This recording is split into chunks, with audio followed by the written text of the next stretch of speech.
Enero de 1933.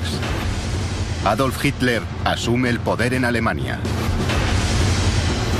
Lo ha alcanzado prometiendo ser un hombre de paz. Y apenas ha mencionado a los judíos.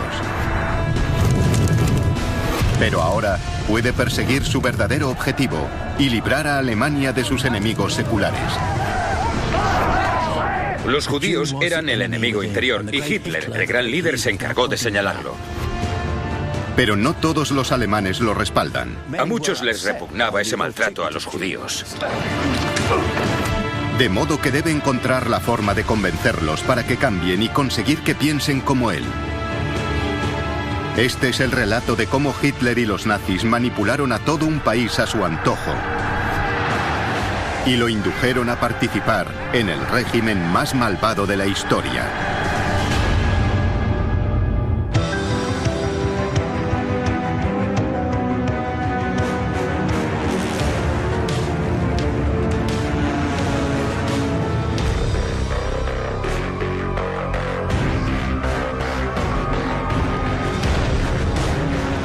El ascenso del partido nazi.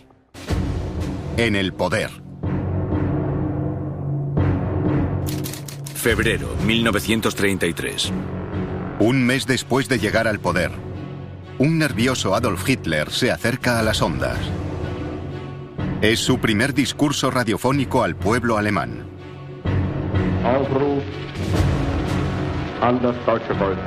Alemania está sumida en la Gran Depresión. Titubeante en un principio, describe la gravedad de la situación.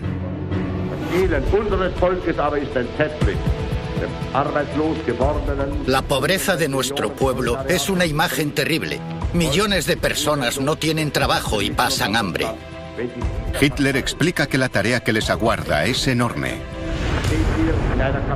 Alemania sufre una crisis de nivel de vida muy grave, la mayor jamás experimentada en la historia del país. Hay centenares de miles de personas sin hogar. Un tercio de la población en edad de trabajar no tiene empleo. Y piensen en las repercusiones en términos de pobreza, alimentación, condiciones laborales. Todo se resiente. Hay una necesidad evidente de encontrar algún tipo de solución milagrosa al desempleo. Hitler ha llegado al poder prometiendo hacer de la economía su prioridad. El eslogan nazi era Brot und Arbeit, pan y trabajo. Elementos básicos que los alemanes se habían acostumbrado a no tener y que ellos prometen devolverles. Se despide pidiendo al pueblo que le dé 4 años para conseguir sus objetivos. Les dijo, mirad, haremos lo que prometimos, pero necesitamos tiempo para hacerlo. Así que por favor, tened Geduld, tened paciencia. Pero lo que muchos alemanes no saben es que la economía no es lo que realmente preocupa a Hitler. Sus ambiciones son otras desde hace tiempo, aunque no las menciona en su discurso. Son obsesiones ideológicas que se remontan a su experiencia en la Primera Guerra Mundial y a los años 20, y que se expresan a través de sus textos de Mein Kampf. La principal y más importante es librar a Alemania de los judíos. Cimentó su partido en un antisemitismo rabioso. Los considera una fuerza malévola mundial, sin sentido de la nacionalidad y culpable de la crisis alemana. Es una gran trama para dominar el mundo, y nosotros los alemanes sufrimos por ellos. Es un movimiento internacional, pero en Alemania, dadas las terribles condiciones de posguerra, somos las víctimas. La forma de avanzar es librarnos de los judíos. 1 de abril de 1933. Apenas semanas después de llegar al poder, en vez de ocuparse del desempleo, Hitler se centra en los judíos. Se organiza un boicot nacional a las tiendas y negocios judíos, en los que los camisas pardas dirigen el bloqueo. Pero no sale bien. La reacción de la mayoría de los alemanes no es la esperada. Siguen comprando en las tiendas judías. Al pueblo alemán simplemente no les interesa la cruzada antisemita de Hitler. El informe de un diplomático estadounidense destinado en Leipzig resume el efecto del boicot y lo describe como impopular entre las clases trabajadoras y los círculos cultos de las clases medias.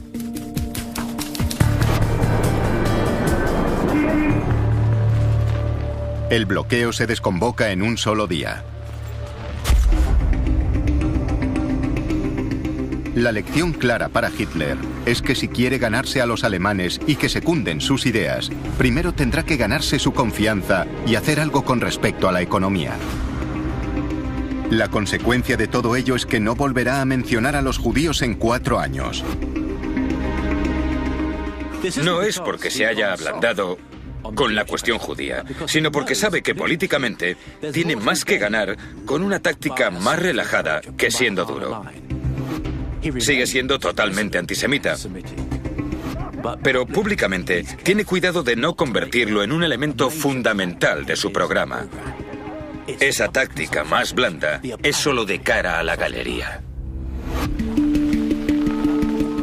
Junto a su jefe de propaganda, Joseph Goebbels, Hitler diseña un nuevo plan para ganarse a su población en cuerpo y alma. Presentan una batalla por el trabajo a nivel nacional, financiada por un programa de reactivación económica de 1.000 millones de Reichsmark. Diseña planes para construir carreteras, para hacer obras, para preparar a los jóvenes desempleados, pero para prepararlos de una forma útil a la sociedad. Comienza un enorme proyecto de obras a grandísima escala. Goebbels se encarga de que las cámaras capten al Führer, liderando el proyecto.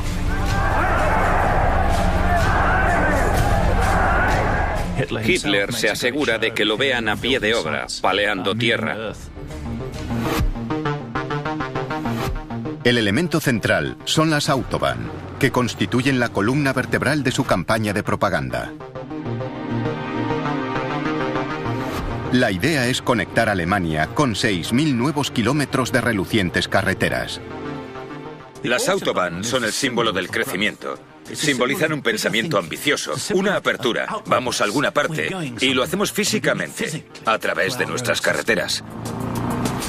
La promesa es que los alemanes normales y corrientes puedan viajar libremente y explorar su nación. Los alemanes estaban encantados, tanto como lo están hoy, con la idea de conducir por carreteras, de explorar su patria. Era como una visión del futuro. Era un mundo nuevo y prometedor. Y lo más importante, estos proyectos necesitaban muchos trabajadores. Para muchas de estas obras, hacía falta un número inimaginable de obreros. Eran proyectos de construcción a grandísima escala. Les pediremos a los jóvenes que están desempleados, apáticos, desarraigados, que sean los pioneros, que construyan las carreteras, las Autobahn, para que contribuyan positiva y valiosamente al crecimiento de Alemania, al tiempo que ganarán un buen salario. Enero 1934. Ha pasado un año y el régimen de Hitler marcha según lo previsto. Su imagen es la de un hombre de acción, dedicado incansablemente a poner en marcha de nuevo a la nación. Ofrece una visión del futuro moderna y emocionante. Y está sacando a Alemania de la crisis. El desempleo cae notablemente. Ha pasado de 6 millones a 4. Pero el programa económico es solo la primera fase.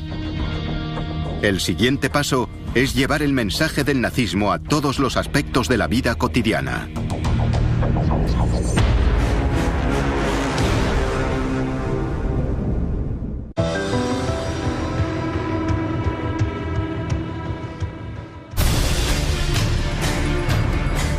Adolf Hitler está aprendiendo una lección importante como nuevo dictador de Alemania.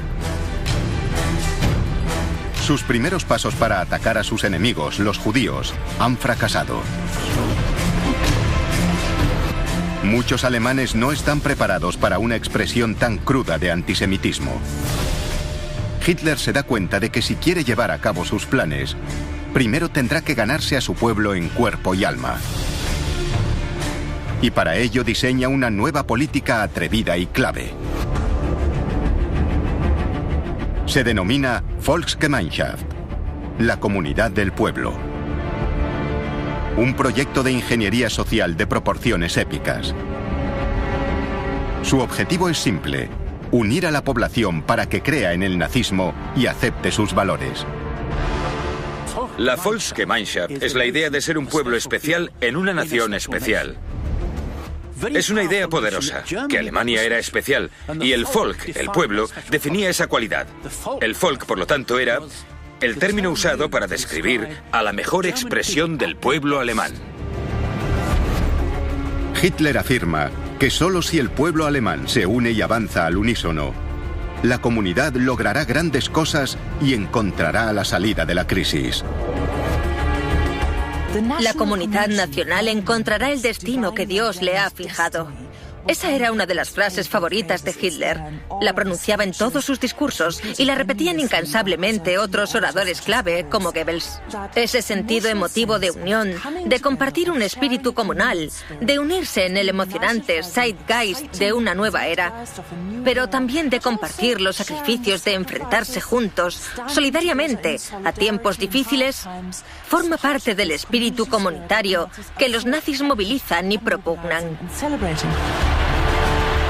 Y en el centro de esa comunidad se encuentra el Führer, que se entrega incansablemente a las necesidades del pueblo alemán. La Volksgemeinschaft está diseñada para ser moderna, emocionante y divertida. Una celebración de la grandeza de Alemania. Nuevas fiestas nacionales, como el Día de la Solidaridad y el cumpleaños del Führer, crean la sensación de una comunidad nacional en alza. Unen al pueblo en torno a una celebración. Un aspecto fundamental en la idea de la Volksgemeinschaft es que lleva el mensaje del nazismo a todas las áreas de la vida alemana, incluso a los comedores. Por ejemplo, se creó el Domingo de la Olla. La idea era que la población no comiese carne el domingo. Tradicionalmente, los domingos se preparaba un asado, pero ahora se pedía la donación de ese dinero que se ahorraba a un plan público y solidario, ayudar a los pobres.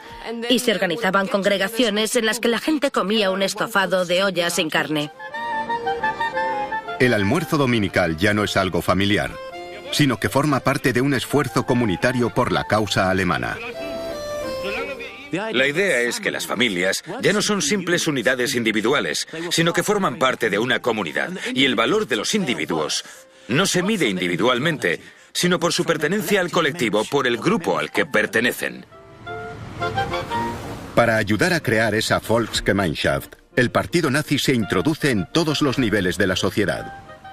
El nacionalsocialismo se infiltra en todas las áreas de la vida cotidiana, ya sea en organizaciones voluntarias o en su vida profesional. La población entra en contacto con representantes del nacionalsocialismo. El nazismo está presente en todos los ámbitos de la vida alemana. En concreto, su objetivo son los jóvenes y conseguir que se unan a esa visión. El nazismo intentó convertirse en el ala política del pueblo alemán en conjunto.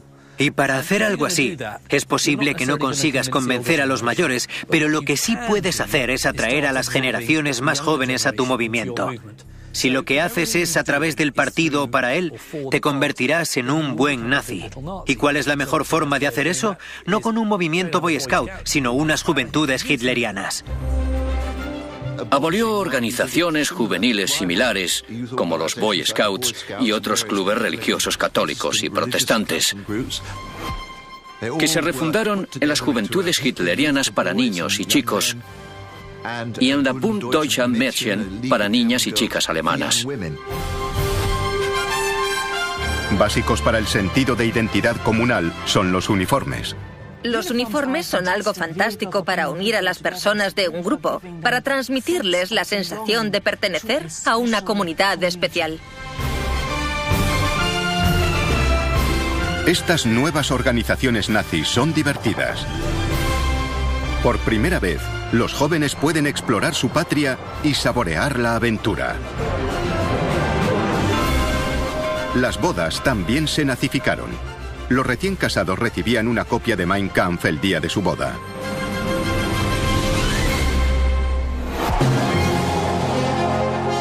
La mano del partido incluso llega a los centros de trabajo. Se crea un gran movimiento laboral, la fuerza mediante la alegría, para ofrecer ventajas a los trabajadores como viajes y vacaciones. La Fuerza mediante la Alegría fue una de las organizaciones nazis de más éxito en términos propagandísticos. Ofrecía programas de ocio para trabajadores, les ayudaba a relajarse y a disfrutar de la vida, y al mismo tiempo los adoctrinaba en el espíritu del fascismo. Podían ir de vacaciones a un 50% del precio de mercado. Se crearon líneas de cruceros. Además, se construyeron cantinas modernas en todas las fábricas. Incluso se organizaban giras de orquestas que recorrían esas fábricas. El mensaje propagandístico está claro. El partido nazi te cuidará y te ofrecerá un mundo de promesas. Los alemanes se creen este sueño de oportunidades nuevas y emocionantes. Pero no se dan cuenta de que todo forma parte del proyecto secreto de Hitler. Porque la Volksgemeinschaft tiene un lado oscuro. La visión de Hitler diferencia claramente entre quienes están dentro de la comunidad y por lo tanto son de pura raza alemana y quienes están fuera de ella, como los judíos. Era algo poderoso, porque establecía una barrera clara entre los que pertenecían a la comunidad nacional y los que no. El ciudadano se sentía valioso y al mismo tiempo proporcionaba chivos expiatorios de los problemas, pues no formaban parte de la comunidad nacional. Por eso los judíos no podían formar parte del Volk. Era algo exclusivo, porque era ario. Se basaba y fundamentaba en el pasado glorioso y ofrecía un futuro glorioso.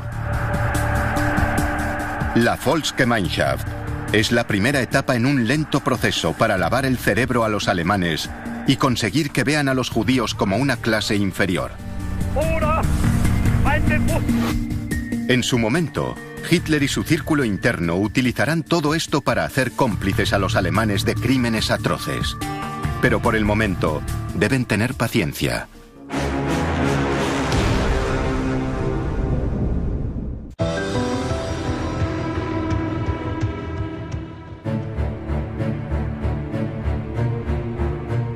Tras un año en el cargo, las cosas pintan bien para Adolf Hitler.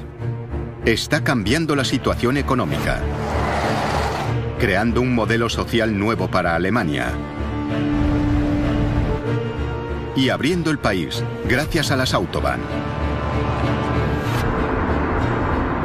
Pero por encima de todo, está consiguiendo que los alemanes vuelvan a trabajar. El desempleo cae en un 33%, y esto es algo que puede anunciar a bombo y platillo a sus seguidores y decirles: mirad, he cumplido un punto de mi programa. El desempleo está bajando. La versión oficial es que el desempleo baja gracias a planes insignia como las Autobahn. En realidad, hay otro elemento oculto. Muchos de los nuevos empleos se deben a otra cosa. Hitler se prepara en secreto para la guerra. A partir de 1933, el régimen nazi gasta cantidades ingentes de dinero en armas. 35.000 millones de Reichsmarks. Una cantidad que empequeñece todas las demás partidas de gasto público, como el destinado a la creación de empleo. Y esto encaja en otro punto del plan real de Hitler. Según él, la guerra con Rusia no solo es inevitable, sino necesaria. Desde los días de Mein Kampf, Hitler tiene la profunda convicción de que el comunismo es una amenaza para el mundo. Para él, forma parte de una conspiración judía internacional y cree que un enfrentamiento armado con Rusia es inevitable. La ambición de Hitler, o su esperanza, no tanto ambición, es que haya una guerra. Habrá que enfrentarse a la Unión Soviética, llegado el momento. Y su primer deber es rearmarse, fortalecer a la nación militarmente. El rearme le permitirá también hacer realidad otra de sus aspiraciones concebidas años atrás. Es la idea del Lebensraum, o espacio vital, que él considera fundamental para que la nación alemana crezca. El Lebensraum es la idea de espacio vital. Alemania tiene una densidad de población demasiado alta.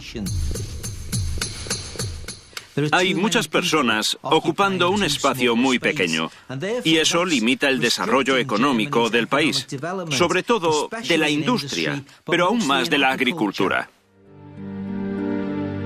Para Hitler, más territorio resolverá los problemas económicos de la nación y ayudará a dar de comer a su pueblo.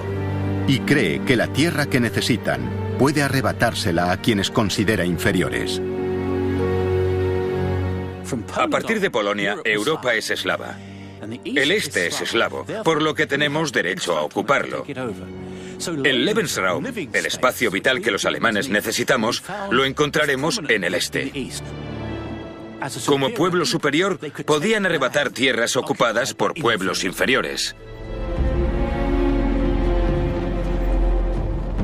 El problema al que se enfrenta Hitler es que la simple mención de ir a una guerra para conseguir tierras resulta aterradora para muchos alemanes. Ha sido elegido como hombre de paz, que prometió no ir a la guerra.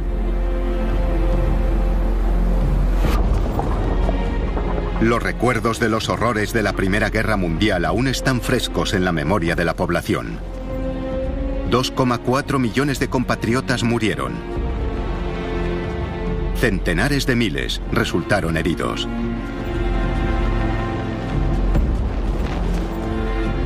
Esto plantea un problema a Hitler. ¿Cómo vender el rearme a los alemanes? Pero se le ocurre una justificación. No se trata de prepararse para la guerra, sino de recuperar el orgullo alemán. Es un gran programa. No es sufrimiento, compatriotas. Es un avance hacia nuestro destino providencial. La grandeza, la restauración de la grandeza de Alemania. El rearme, afirma Hitler, es un antídoto contra la humillación del Tratado de Versalles. Firmado por los aliados en 1919, el Tratado de Versalles obligaba a Alemania a compensarles por la Primera Guerra Mundial y restringe también el tamaño del ejército alemán. Según los acuerdos de Versalles, Alemania debía limitar su producción de armamento y su ejército a solo 100.000 hombres. Pero él calculó, y resultó que tenía razón, que si iba demasiado lejos no habría respuesta.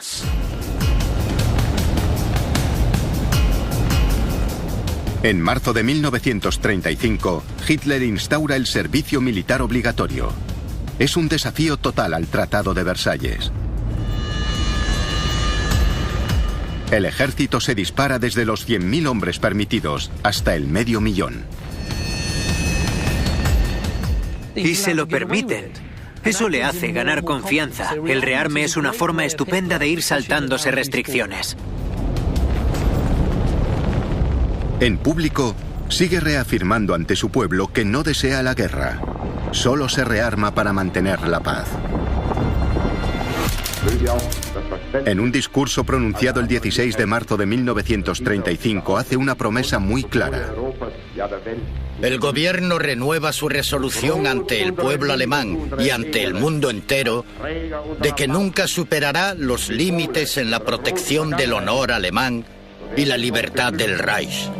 Y en particular, no convertirá jamás al ejército alemán en un instrumento de agresión, sino en un instrumento destinado única y exclusivamente a la defensa y, por lo tanto, a preservar la paz.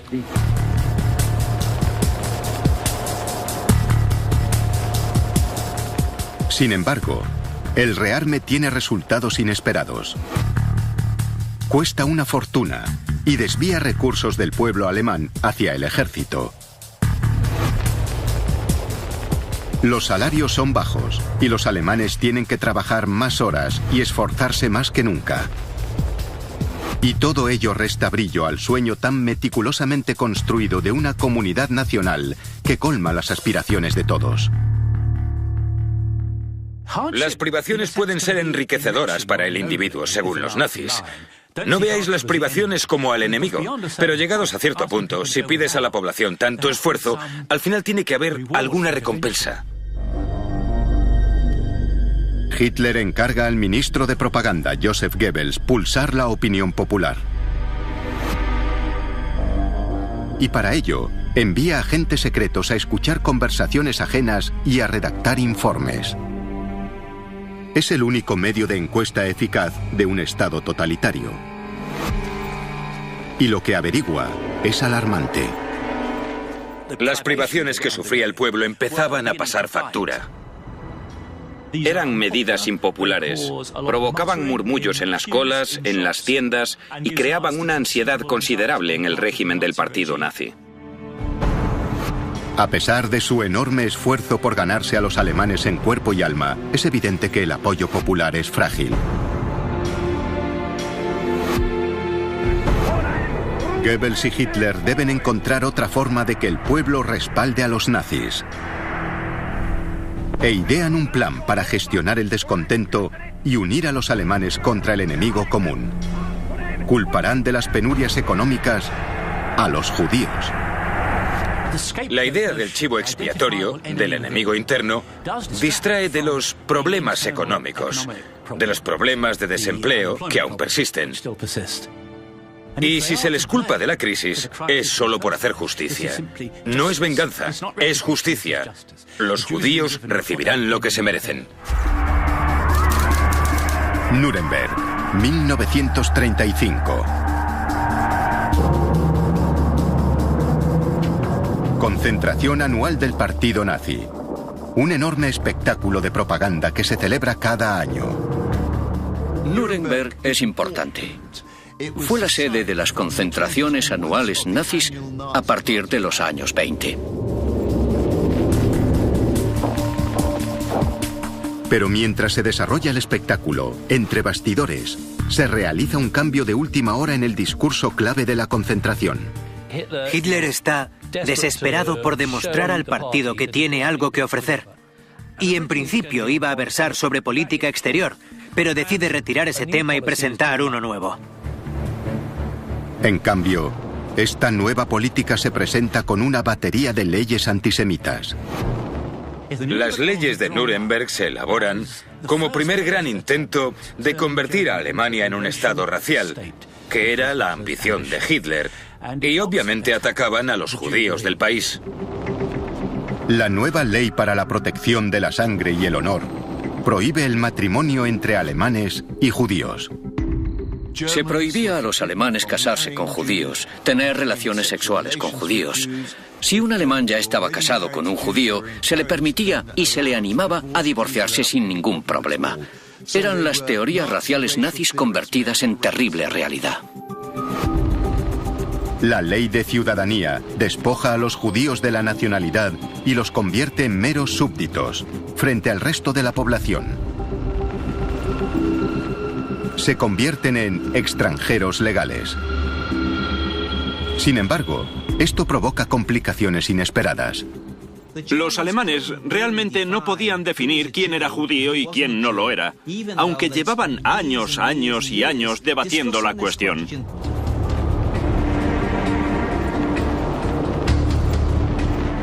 De modo que elaboran otra legislación para evitar confusiones y definir quién es exactamente alemán y quién es judío a ojos de la ley.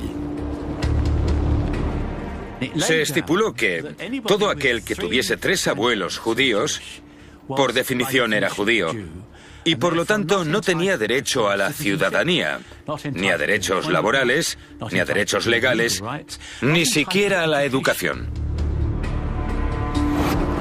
Ser judío completo tiene graves consecuencias. Pero incluso los alemanes con solo 1 o 2 abuelos judíos, conocidos como Mischlinge o Kruse, también quedan en una posición comprometida. es la primera señal clara de la imposibilidad de ser judío y ser alemán. Ante esta pérdida súbita de derechos, algunos Mischlinga se defienden, mientras otros alemanes les muestran su apoyo. Surgieron varias organizaciones tras las leyes raciales de Nuremberg, fundamentalmente para defender a los judíos que no eran del todo judíos, por así decirlo, los Mischlinga.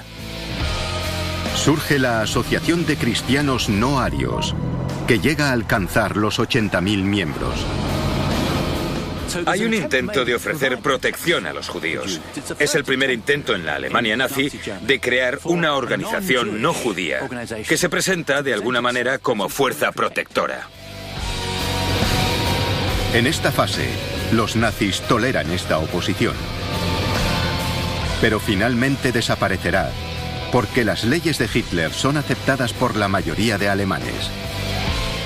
Han empezado a creer que los judíos tienen la culpa y que la pureza del pueblo alemán está antes que los derechos de los judíos. Marzo 1936. 7 meses después de las leyes raciales de Nuremberg, Hitler está haciendo progresos, pero aún no se ha hecho totalmente con los cuerpos y almas del pueblo alemán. Entre bastidores, Hitler trama un nuevo golpe propagandístico para distraer al pueblo de las dificultades económicas. Pretende apelar una vez más al orgullo nacional alemán. Entonces Hitler decide enviar tropas a Renania, una zona del oeste de Alemania desmilitarizada tras la Primera Guerra Mundial. Renania se había convertido en un tema candente para los alemanes desde 1918. Era territorio alemán que había sido ocupado por los franceses y que posteriormente declararon desmilitarizado. Al principio, sus generales no están de acuerdo. Algunos generales le advirtieron: es peligroso, Mein Führer. Los franceses reaccionarán y los británicos también podrían hacerlo. Se enfadó mucho con ellos y replicó: espero que las tropas nacionalsocialistas estén a la ofensiva, no a la defensiva. Pero ignora sus consejos y hace una apuesta monumental. En marzo de 1936, envía tropas alemanas a Renania, incumpliendo los términos del Tratado de Versalles una vez más. Y funcionó. Ocupó Renania en solo 2 días. Francia protesta, pero no hace ademán de resistir. El riesgo ha compensado. Un éxito. Esto lo convierte en un héroe a ojos del pueblo. Y los golpes propagandísticos no cesan. Hitler ofrece a su pueblo un nuevo objetivo reluciente por el que trabajar. Les presenta el Volkswagen, el coche del pueblo. Es el coche de la fuerza mediante la alegría, producido por una organización nazi. Sus folletos estaban por todas partes. La gente tenía unas latitas hucha de colores y había fotos de familias felices recorriendo un paisaje pintoresco y precioso en estos nuevos coches. Era inspirador. Subía el ánimo. La idea de que podías tener un coche y de que podías moverte a tu antojo es algo que ahora damos por sentado, pero para los alemanes de los años 30 era una ambición, tener tu propio coche. Hitler incluso esboza el concepto del Volkswagen en persona y encarga al diseñador de automóviles Ferdinand Porsche que lo haga realidad.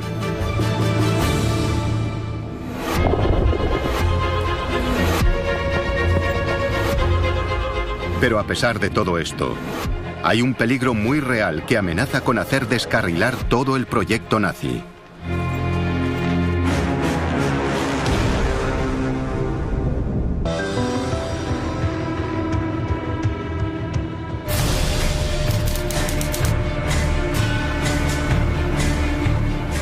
Hitler lleva casi 3 años en el poder. Alemania parece un país que sabe a dónde va. Se muestra con orgullo en la escena internacional. Se ha envalentonado y rearmado. Los nazis ofrecen a su pueblo nuevos bienes de consumo y un estilo de vida nuevo y atractivo.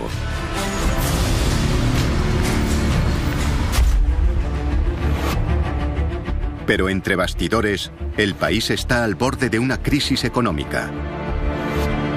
La recuperación y el rearme han exigido enormes cantidades de importaciones. La nación siempre ha tenido escasez de moneda extranjera para pagar esos bienes importados. El problema para pagar las importaciones y la falta de moneda extranjera es algo que el Tercer Reich no supera, es una pesadilla.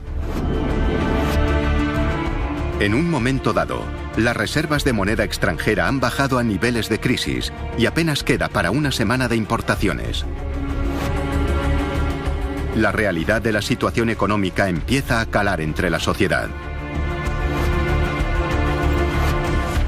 La comida se encarece y escasea la ropa y los bienes de consumo. Muy pocos pueden permitirse el tan cacareado coche del pueblo, ni los demás anuncios a bombo y platillo de la maquinaria de propaganda nazi. En 1937 había un miedo real a que los trabajadores empezasen a mostrar descontento por la bajada de sus salarios. No obtenían lo que esperaban recibir, ni lo que les habían prometido.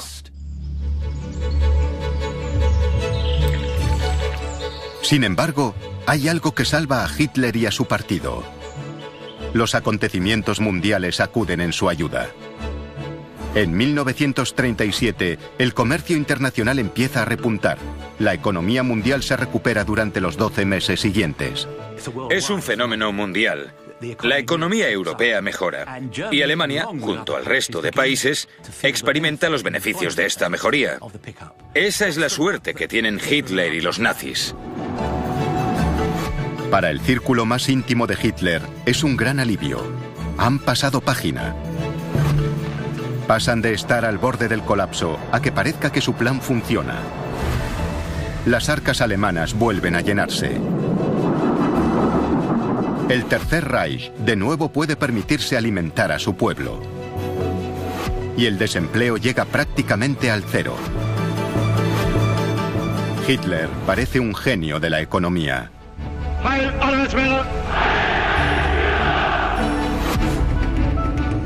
Con su credibilidad recuperada, Hitler considera que es momento de llevar su política racial a un nuevo nivel de persecución contra su viejo enemigo, los judíos. En 1937, Hitler menciona a los judíos por primera vez en 4 años. Ensaya la frase que utilizará posteriormente para justificar el Holocausto: que los judíos son la causa de su propia desgracia.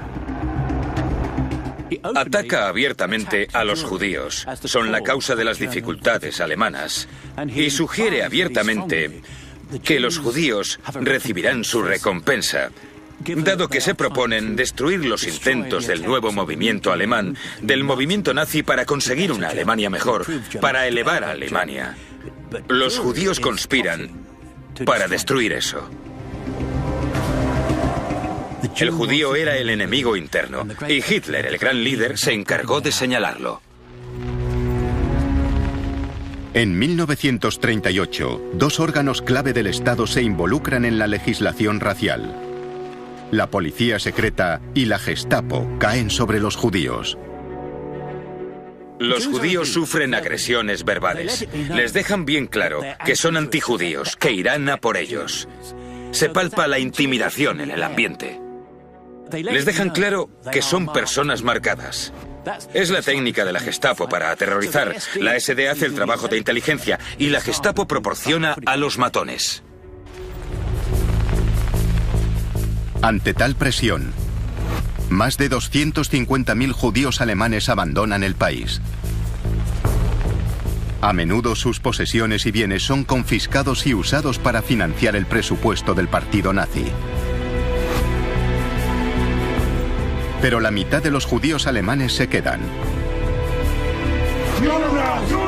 Para someterlos a más presión, las persecuciones dan un paso más. Los negocios judíos son arianizados.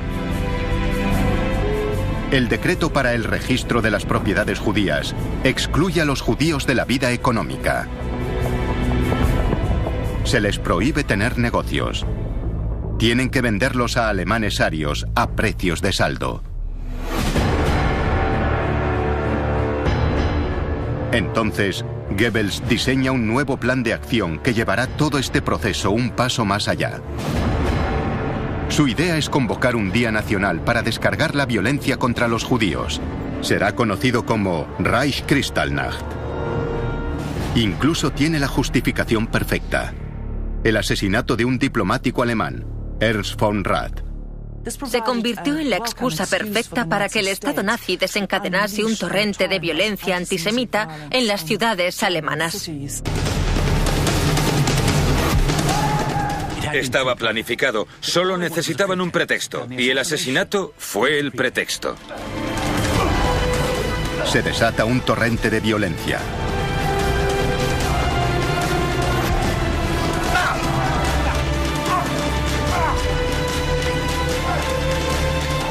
Los nazis atacan propiedades y negocios judíos. Se saquean hogares, se destrozan sinagogas. Se le llamó Noche de los Cristales Rotos por la cantidad de cristales que se rompieron.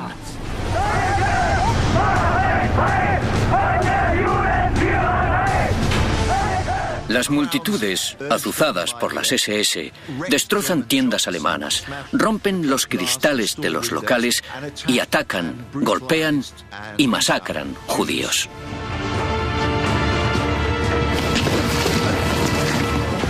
La Noche de los Cristales Rotos fue la culminación natural de un partido político y un régimen que predicaban un antisemitismo violento. 1000 sinagogas son quemadas. 7000 negocios destrozados. 91 judíos asesinados. 30.000 enviados a campos de concentración.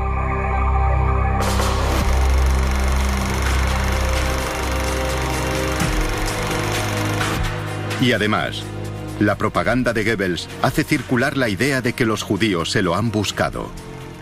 Culpan a los judíos de la Kristallnacht y afirman que el pueblo no pudo aguantar más su ira contra los judíos y los atacó. Es lo que Goebbels dice en su propaganda, que fue un movimiento popular del pueblo, pero hoy sabemos que fue al contrario. A finales de 1938, desde la perspectiva nazi, su política es un éxito.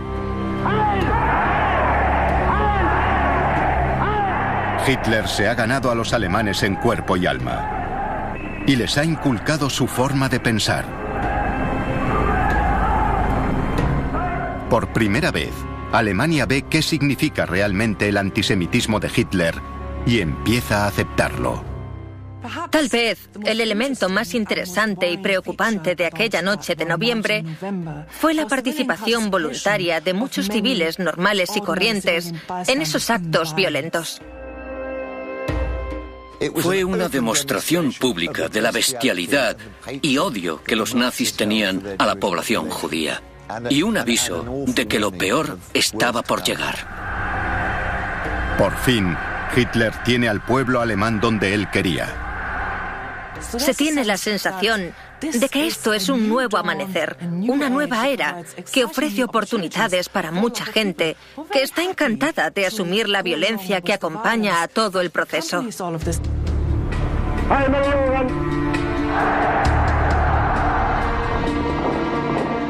Alemania se ha rearmado. Los enemigos de Hitler, como los judíos, pueden ser perseguidos con una resistencia mínima. Ahora está listo para la guerra.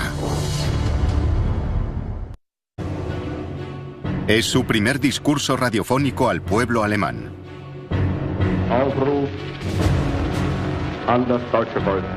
Alemania está sumida en la Gran Depresión.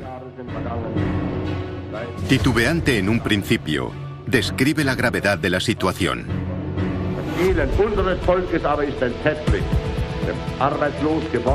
La pobreza de nuestro pueblo es una imagen terrible. Millones de personas no tienen trabajo y pasan hambre. Hitler explica que la tarea que les aguarda es enorme.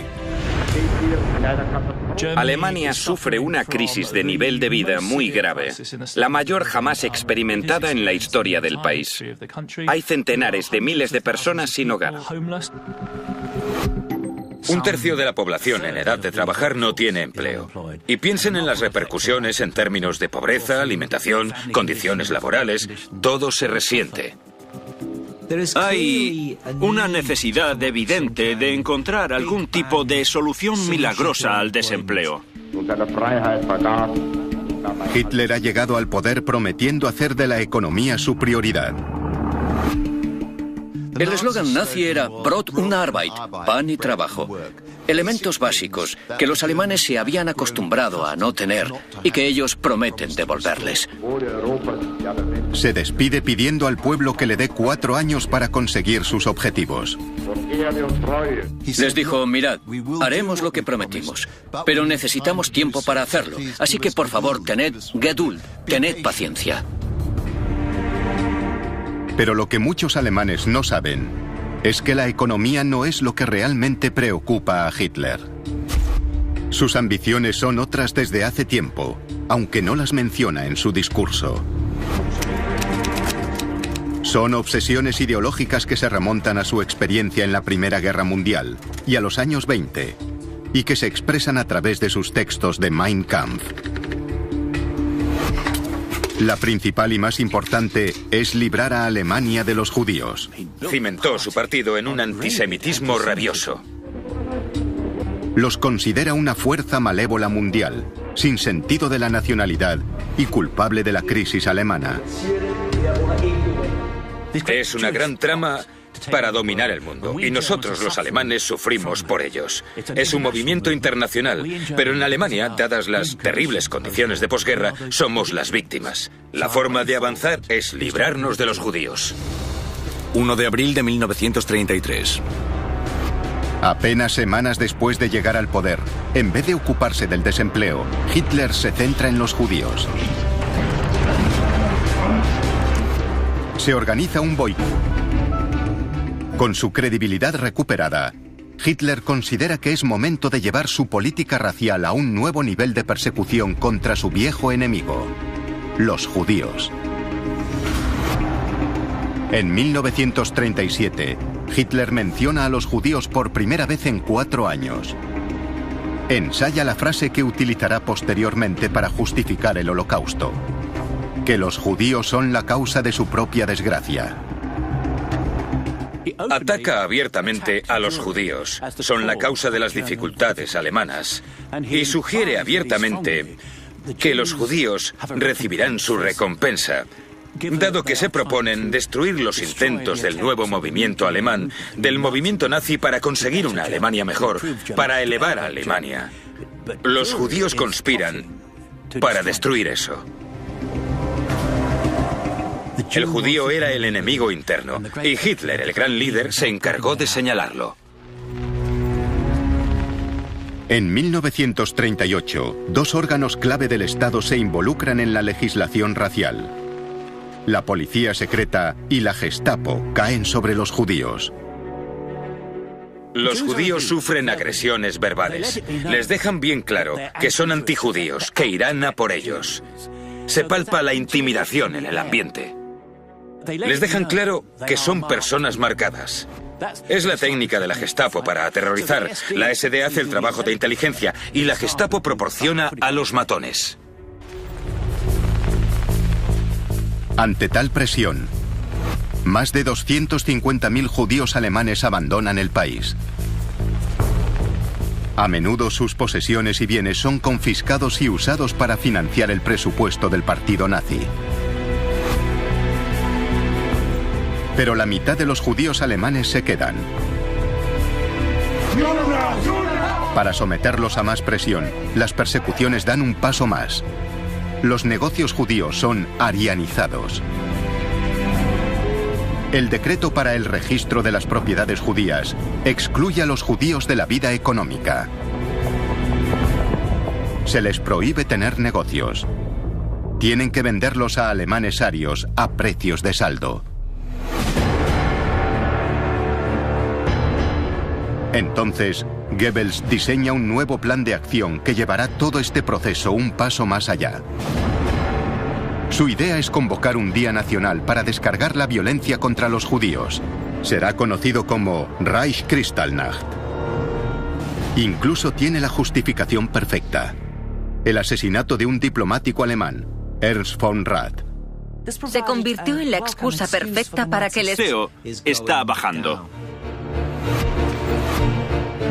La versión oficial es que el desempleo baja gracias a planes insignia como las Autobahn. En realidad, hay otro elemento oculto. Muchos de los nuevos empleos se deben a otra cosa. Hitler se prepara en secreto para la guerra. A partir de 1933, el régimen nazi gasta cantidades ingentes de dinero en armas. 35.000 millones de Reichsmarks. Una cantidad que empequeñece todas las demás partidas de gasto público, como el destinado a la creación de empleo. Y esto encaja en otro punto del plan real de Hitler. Según él, la guerra con Rusia no solo es inevitable, sino necesaria. Desde los días de Mein Kampf, Hitler tiene la profunda convicción de que el comunismo es una amenaza para el mundo. Para él, forma parte de una conspiración judía internacional y cree que un enfrentamiento armado con Rusia es inevitable. La ambición de Hitler, o su esperanza, no tanto ambición, es que haya una guerra. Habrá que enfrentarse a la Unión Soviética, llegado el momento. Y su primer deber es rearmarse, fortalecer a la nación militarmente. El rearme le permitirá también hacer realidad otra de sus aspiraciones concebidas años atrás. Es la idea del Lebensraum, o espacio vital, que él considera fundamental para que la nación alemana crezca. El Lebensraum es la idea de espacio vital. Alemania tiene una densidad de población demasiado alta. Hay muchas personas ocupando un espacio muy pequeño, y eso limita el desarrollo económico del país, sobre todo de la industria, pero aún más de la agricultura. Para Hitler, más territorio resolverá los problemas económicos de la nación y ayudará a dar de comer a su pueblo. Y cree que la tierra que necesitan puede arrebatársela a quienes considera inferiores. A partir de Polonia, Europa es eslava. El este es eslavo, por lo que tenemos derecho a ocuparlo. El Lebensraum, el espacio vital que los alemanes necesitamos, lo encontraremos en el este. Como pueblo superior, podían arrebatar tierras ocupadas por pueblos inferiores. Y 3%, y esto es algo que puede anunciar a bombo y platillo a sus seguidores y decirles: mirad, he cumplido un punto de mi programa. El desempleo está bajando. La versión oficial es que el desempleo baja gracias a planes insignia como las Autobahn. En realidad, hay otro elemento oculto. Muchos de los nuevos empleos se deben a otra cosa. Hitler se prepara en secreto para la guerra. A partir de 1933, el régimen nazi gasta cantidades ingentes de dinero en armas. 35.000 millones de Reichsmarks. Una cantidad que empequeñece todas las demás partidas de gasto público, como el destinado a la creación de empleo. Y esto encaja en otro punto del plan real de Hitler. Según él, la guerra con Rusia no solo es inevitable, sino necesaria.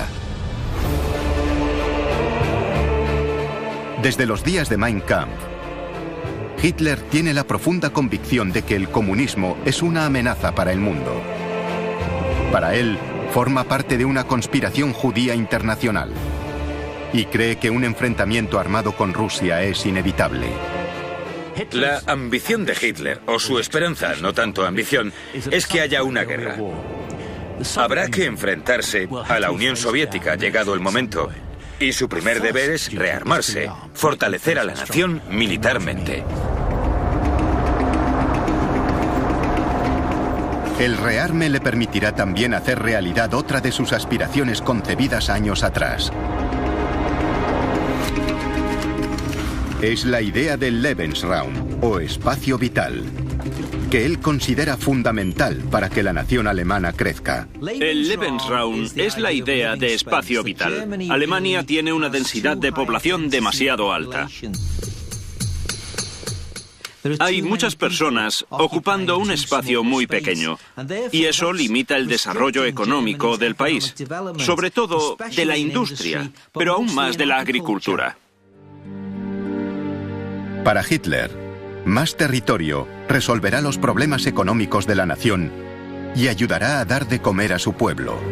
Y cree que la tierra que necesitan puede arrebatársela a quienes considera inferiores. A partir de Polonia, Europa es eslava. El este es eslavo, por lo que tenemos derecho a ocuparlo. El Lebensraum, el espacio vital que los alemanes necesitamos, lo encontraremos en el este. Bienes de consumo. Muy pocos pueden permitirse el tan cacareado coche del pueblo, ni los demás anuncios a bombo y platillo de la maquinaria de propaganda nazi. En 1937 había un miedo real a que los trabajadores empezasen a mostrar descontento por la bajada de sus salarios. No obtenían lo que esperaban recibir, ni lo que les habían prometido.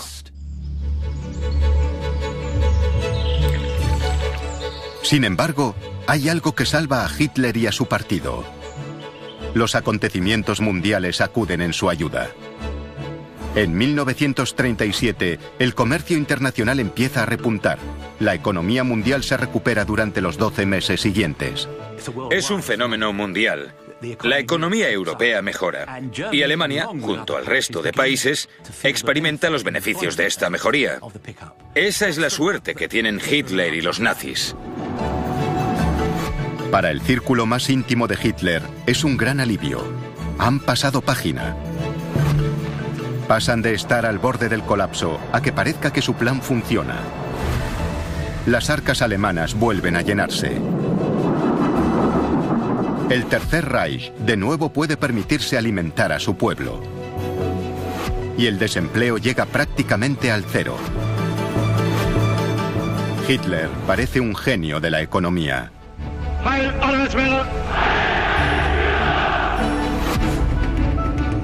Con su credibilidad recuperada, Hitler considera que es momento de llevar su política racial a un nuevo nivel de persecución contra su viejo enemigo, los judíos. En 1937, Hitler menciona a los judíos por primera vez en 4 años. Ensaya la frase que utilizará posteriormente para justificar el Holocausto: que los judíos son la causa de su propia desgracia. Ataca abiertamente a los judíos. Son la causa de las dificultades alemanas. Y sugiere abiertamente que los judíos recibirán su recompensa, dado que se proponen destruir los intentos del nuevo movimiento alemán, del movimiento nazi, para conseguir una Alemania mejor, para elevar a Alemania. Los judíos conspiran para destruir eso. El judío era el enemigo interno, y Hitler, el gran líder, se encargó de señalarlo. En 1938, 2 órganos clave del Estado se involucran en la legislación racial. La policía secreta y la Gestapo caen sobre los judíos. Los judíos sufren agresiones verbales. Les dejan bien claro que son antijudíos, que irán a por ellos. Económica, creando un modelo social nuevo para Alemania. Y abriendo el país gracias a las Autobahn. Pero por encima de todo, está consiguiendo que los alemanes vuelvan a trabajar. El desempleo cae en un 33%, y esto es algo que puede anunciar a bombo y platillo a sus seguidores y decirles: mirad, he cumplido un punto de mi programa. El desempleo está bajando. La versión oficial es que el desempleo baja gracias a planes insignia como las Autobahn. En realidad, hay otro elemento oculto. Muchos de los nuevos empleos se deben a otra cosa. Hitler se prepara en secreto para la guerra. A partir de 1933, el régimen nazi gasta cantidades ingentes de dinero en armas. 35.000 millones de Reichsmarks. Una cantidad que empequeñece todas las demás partidas de gasto público, como el destinado a la creación de empleo. Y esto encaja en otro punto del plan real de Hitler. Según él, la guerra con Rusia no solo es inevitable, sino necesaria. Desde los días de Mein Kampf, Hitler tiene la profunda convicción de que el comunismo es una amenaza para el mundo. Para él, forma parte de una conspiración judía internacional y cree que un enfrentamiento armado con Rusia es inevitable. La ambición de Hitler, o su esperanza, no tanto ambición, es que haya una guerra. Habrá que enfrentarse a la Unión Soviética, llegado el momento. Y su primer deber es rearmarse, fortalecer a la nación militarmente. El rearme le permitirá también hacer realidad otra de sus aspiraciones concebidas años atrás. Es la idea del Lebensraum, o espacio vital, que él considera fundamental para que la nación alemana crezca. El Lebensraum es la idea de espacio vital. Alemania tiene una densidad de población demasiado alta. Hay muchas personas ocupando un espacio muy pequeño, y eso limita el desarrollo económico del país, sobre todo de la industria, pero aún más de la agricultura. Para Hitler, más territorio resolverá los problemas económicos de la nación y ayudará a dar de comer a su pueblo. Y Kriegs. Por ejemplo, se creó el Domingo de la Olla. La idea era que la población no comiese carne el domingo. Tradicionalmente, los domingos se preparaba un asado, pero ahora se pedía la donación de ese dinero que se ahorraba a un plan público y solidario, ayudar a los pobres. Y se organizaban congregaciones en las que la gente comía un estofado de olla sin carne. El almuerzo dominical ya no es algo familiar, sino que forma parte de un esfuerzo comunitario por la causa alemana. La idea es que las familias ya no son simples unidades individuales, sino que forman parte de una comunidad. Y el valor de los individuos no se mide individualmente, sino por su pertenencia al colectivo, por el grupo al que pertenecen. Para ayudar a crear esa Volksgemeinschaft, el partido nazi se introduce en todos los niveles de la sociedad. El nacionalsocialismo se infiltra en todas las áreas de la vida cotidiana, ya sea en organizaciones voluntarias o en su vida profesional. La población entra en contacto con representantes del nacionalsocialismo. El nazismo está presente en todos los ámbitos de la vida alemana. En concreto, su objetivo son los jóvenes y conseguir que se unan a esa visión. El nazismo intentó convertirse en el ala política del pueblo alemán en conjunto. Y para hacer algo así, es posible que no consigas convencer a los mayores, pero lo que sí puedes hacer es atraer a las generaciones más jóvenes a tu movimiento. Si lo que haces es a través del partido o para él, te convertirás en un buen nazi. ¿Y cuál es la mejor forma de hacer eso? No con un movimiento Boy Scout, sino unas juventudes hitlerianas. Abolió organizaciones juveniles similares, como los Boy Scouts y otros clubes religiosos católicos y protestantes, que se refundaron en las juventudes hitlerianas para niños y chicos y en la Bund Deutscher Mädchen para niñas y chicas alemanas. Básicos para el sentido de identidad comunal son los uniformes. Los uniformes son algo fantástico para unir a las personas de un grupo, para transmitirles la sensación de pertenecer a una comunidad especial. Estas nuevas organizaciones nazis son divertidas. Por primera vez, los jóvenes pueden explorar su patria y saborear la aventura. Las bodas también se nazificaron. Los recién casados recibían una copia de Mein Kampf el día de su boda.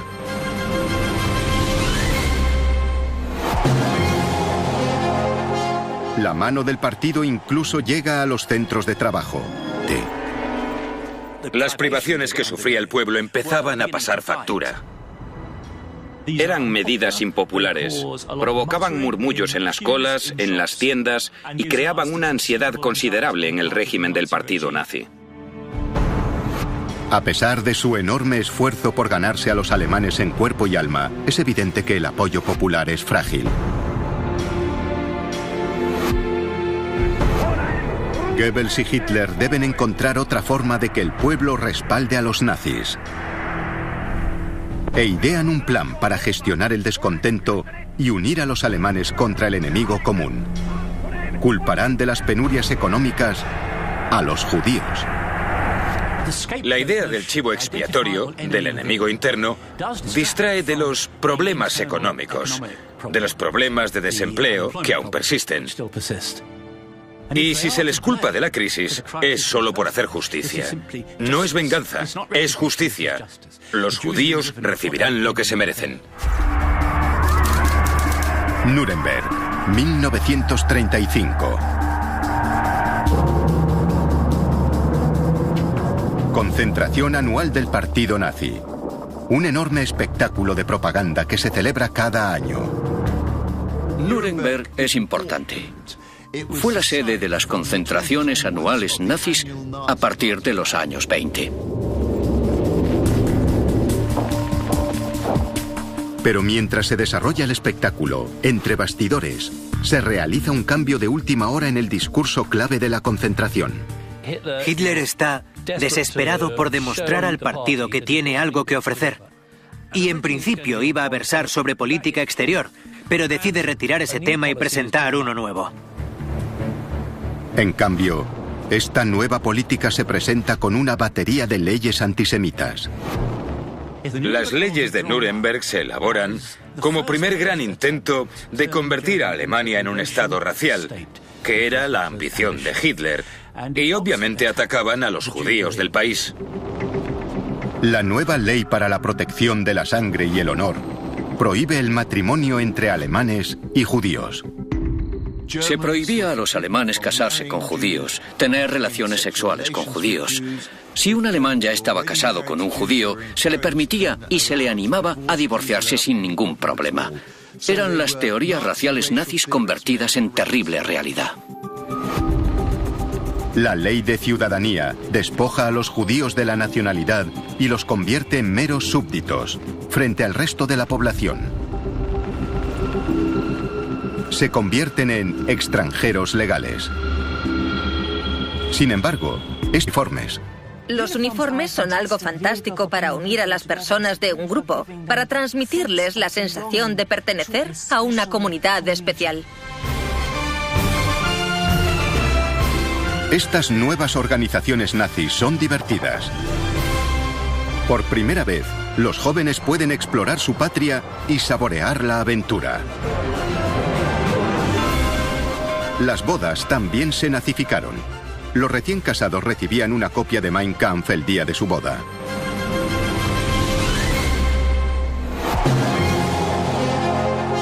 La mano del partido incluso llega a los centros de trabajo. Se crea un gran movimiento laboral, la fuerza mediante la alegría, para ofrecer ventajas a los trabajadores como viajes y vacaciones. La Fuerza mediante la Alegría fue una de las organizaciones nazis de más éxito en términos propagandísticos. Ofrecía programas de ocio para trabajadores, les ayudaba a relajarse y a disfrutar de la vida, y al mismo tiempo los adoctrinaba en el espíritu del fascismo. Podían ir de vacaciones a un 50% del precio de mercado. Se crearon líneas de cruceros. Además, se construyeron cantinas modernas en todas las fábricas. Incluso se organizaban giras de orquestas que recorrían esas fábricas. El mensaje propagandístico está claro. El partido nazi te cuidará y te ofrecerá un mundo de promesas. Los alemanes se creen este sueño de oportunidades nuevas y emocionantes. Pero no se dan cuenta de que todo forma parte del proyecto secreto de Hitler. Porque la Volksgemeinschaft tiene un lado oscuro. La visión de Hitler diferencia claramente entre quienes están dentro de la comunidad y por lo tanto son de pura raza alemana y quienes están fuera de ella, como los judíos. Era algo poderoso, porque establecía una barrera clara entre los que pertenecían a la comunidad nacional y los que no. El ciudadano se sentía valioso y al mismo tiempo proporcionaba chivos expiatorios de los problemas, pues no formaban parte de la comunidad nacional. Por eso los judíos no podían formar parte del Volk. Era algo exclusivo, porque era ario. Se basaba y fundamentaba en el pasado glorioso y ofrecía un futuro glorioso. La Volksgemeinschaft es la primera etapa en un lento proceso para lavar el cerebro a los alemanes y conseguir que vean a los judíos como una clase inferior. En su momento, Hitler y su círculo interno utilizarán todo esto para hacer cómplices a los alemanes de crímenes atroces. Pero por el momento, desimportados. El problema para pagar las importaciones y la falta de moneda extranjera es algo que el Tercer Reich no supera. Es una pesadilla. En un momento dado, las reservas de moneda extranjera han bajado a niveles de crisis y apenas queda para una semana de importaciones. La realidad de la situación económica empieza a calar entre la sociedad. La comida se encarece y escasea la ropa y los bienes de consumo.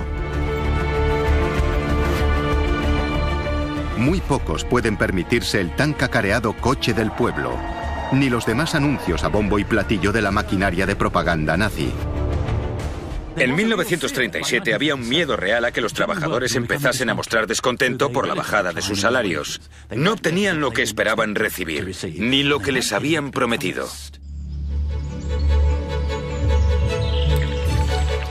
Sin embargo, hay algo que salva a Hitler y a su partido. Los acontecimientos mundiales acuden en su ayuda. En 1937, el comercio internacional empieza a repuntar. La economía mundial se recupera durante los 12 meses siguientes. Es un fenómeno mundial. La economía europea mejora y Alemania, junto al resto de países, experimenta los beneficios de esta mejoría. Esa es la suerte que tienen Hitler y los nazis. Para el círculo más íntimo de Hitler, es un gran alivio. Han pasado página. Pasan de estar al borde del colapso a que parezca que su plan funciona. Las arcas alemanas vuelven a llenarse. El Tercer Reich de nuevo puede permitirse alimentar a su pueblo. Y el desempleo llega prácticamente al cero. Hitler parece un genio de la economía.